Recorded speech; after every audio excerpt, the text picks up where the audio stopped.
Welcome back. Arab foreign ministers held an emergency meeting on Saturday on Turkish offensive against Syria at the Arab League headquarters. Arab League Secretary General Ahmed Abu Ghait called Turkey's military operation in northeastern Syria an invasion of an Arab state's land and an aggression on its sovereignty. Abu Ghait added that the security of Syria is part of the Arab country's security. He added that there are no excuses for this aggression. For his part, Iraqi Foreign Minister Muhammad Ali al-Hakim, president of the Arab League current session, condemned Turkey's offensive into Syria during an emergency meeting of the Arab League called by Egypt. He also called on the body to reinstate Syria's membership in the body. Foreign Minister Sameh Shukri also said that Turkey seeks to shoulder Arab world into international crisis. Shukri noted that Turkey's incursion is an occupation of an Arab region. Jordanian Foreign Minister Ayman al-Safadi also pointed that political path is the only way to solve the Syrian crisis. Meanwhile, Saudi Foreign Minister said repercussions of the Turkish incursion affect the whole region, and the United Arab Emirates Foreign Minister also noted that the Arab nation faces unprecedented challenges, while the Lebanese Foreign Minister thanked Egypt for holding the emergency meeting and said it is time for Syria to return to the Arab League. He also added that his country will not accept any aggression on the Syrian territory. On his side, the Tunisian Foreign Minister demanded immediate stoppage of the Turkish aggression on the Syrian territory. Sudanese Foreign Minister then urged all parties for self-restraint. Fani Suleiman, Foreign Minister, said the Somalian Foreign Minister said that it is a proof of the Arab nation's desire to support Syria in his address before the Arab League.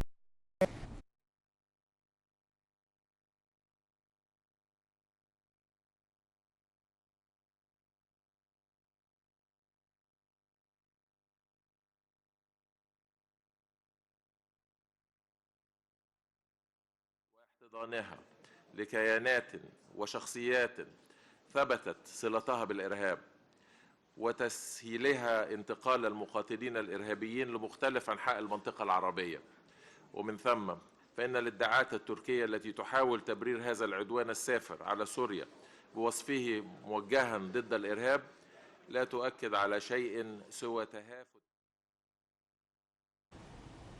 Earlier, the Arab foreign ministers held a closed consultative session at the Arab League headquarters ahead of the emergency meeting concerning the Turkish offensive against Syria. Arab League Secretary General Ahmed Abu Ghait attended the emergency meeting that was chaired by Iraqi Foreign Minister Muhammad Ali al-Hakim. The meeting comes upon the request of the Egyptian side, headed by Foreign Minister Sameh Shukri, and the support of other Arab countries. The announcement comes after Turkey launched air strikes and artillery fire along the border with Syria, drawing international condemnation.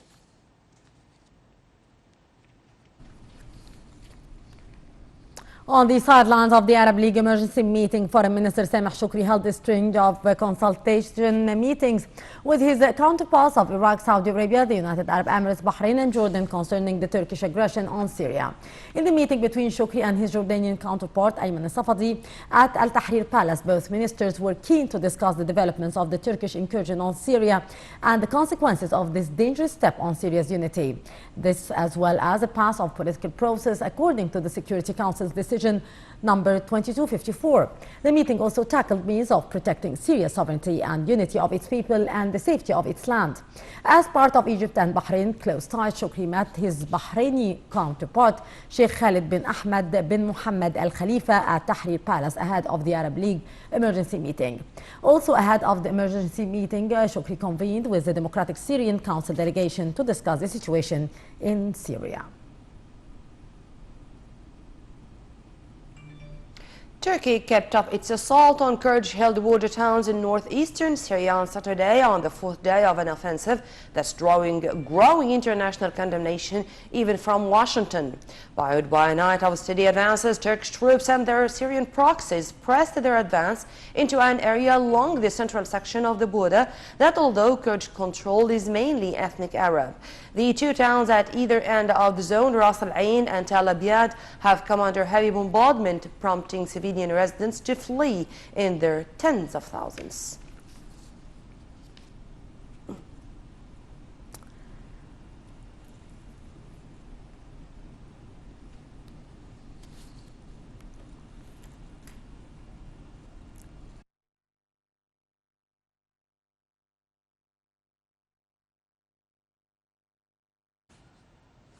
And there is a final communique concerning the extraordinary summit for the Arab League foreign ministers, which is held in Cairo upon the invitation of Egypt.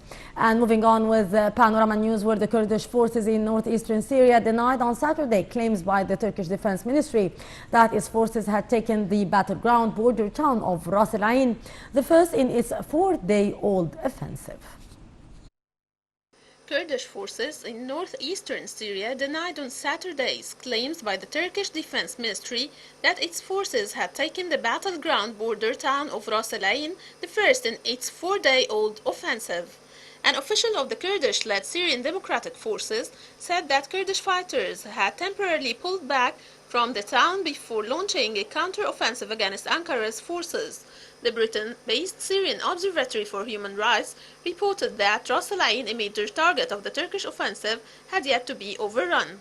A Syrian rebel commander fighting alongside Turkish forces said they seized a neighborhood in Ras Al Ain and sealed the main roads leading to the area, but SDF defenses were impeding further advances. Ras Al Ain would be the first town to fall to Ankara's forces since the launch of its cross-border offensive on Wednesday. Meanwhile, the UN World Food Programme said that more than 100,000 people from the towns of Ras Al Ain and Tel Abyad have been displaced by the escalation of violence in Syria. It said that the World Food Programme and its partners will still support people in the northeast despite a deterioration in the security situation. About 580,000 of the people it feeds in the region are currently living in Kurdish-controlled areas.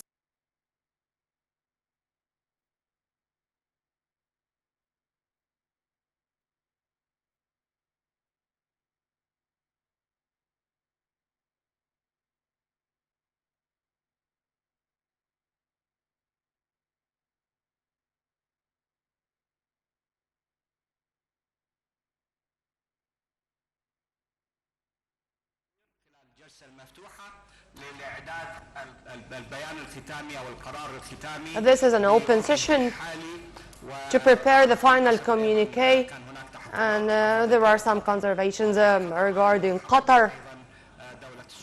Somalia also had its own conservations on the draft resolution.